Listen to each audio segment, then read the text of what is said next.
Record ചെയ്യുന്നത്.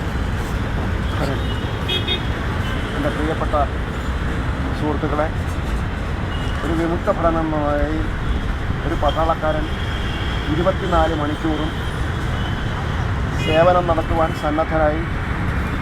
ജലത്തിലായാലും ആകാശത്തിലായാലും ഭൂമിയിലായാലും ഞാൻ എൻ്റെ രാജ്യസേവനത്തിന് വേണ്ടി സേവിക്കാം എന്ന കരാർ ഒപ്പിട്ടുകൊണ്ടാണ് ഈ മേഖലയിലേക്ക് കടന്നു വരുന്നത്. മറ്റ് സിവിൽ ഉദ്യോഗസ്ഥരുടെ സൗജന്യങ്ങളോ ആനുകൂല്യങ്ങളോ കുടുംബ ബന്ധങ്ങളോ ഇല്ലാതെ വ്യാപകലില്ലാതെ ഡ്യൂട്ടി നോക്കുന്ന പട്ടാളക്കാർക്ക്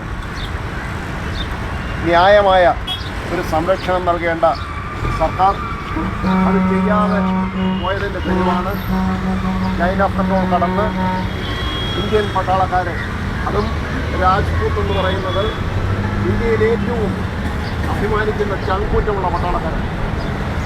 ആ രാജ്പൂത്തിൻ്റെ തലയാണ് വെട്ടിയെടുത്ത് തല പോലും നൽകാതെ കുടുംബാംഗങ്ങൾക്ക് ബാക്കി ഉടല് മാത്രം എത്തിച്ചു കൊടുത്തു.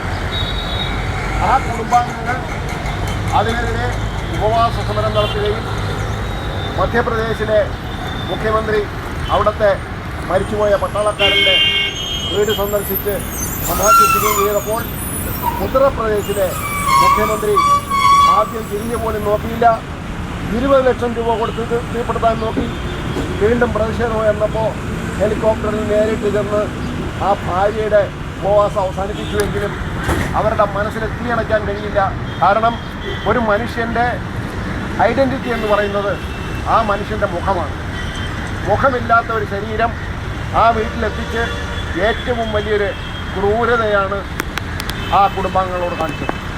അതിൽ നാം എല്ലാവരും ദുഃഖം രേഖപ്പെടുത്തുകയും പട്ടാളക്കാരുടെ സുരക്ഷയ്ക്കും അവരുടെ മനോവീര്യം വീണ്ടെടുത്ത് നമ്മുടെ രാജ്യരക്ഷയ്ക്ക് വേണ്ടി അതിർത്തിയിൽ അവർക്ക് പ്രവർത്തിക്കുവാനുമുള്ള അവസരം ഒരുക്കണമെന്നും അഭ്യർത്ഥിക്കുന്നതോടൊപ്പം ആ മരിച്ചുപോയ വീരജവാന്മാർക്ക് ആദരാഞ്ജലി, ഒരു വിമുക്ത ഭടൻ എന്നുള്ള നിലയിൽ ആദരാഞ്ജലികൾ അർപ്പിച്ചുകൊണ്ട് ഞാൻ എൻ്റെ വാക്കുകൾ അവസാനിപ്പിക്കുന്നു. നന്ദി, നമസ്കാരം.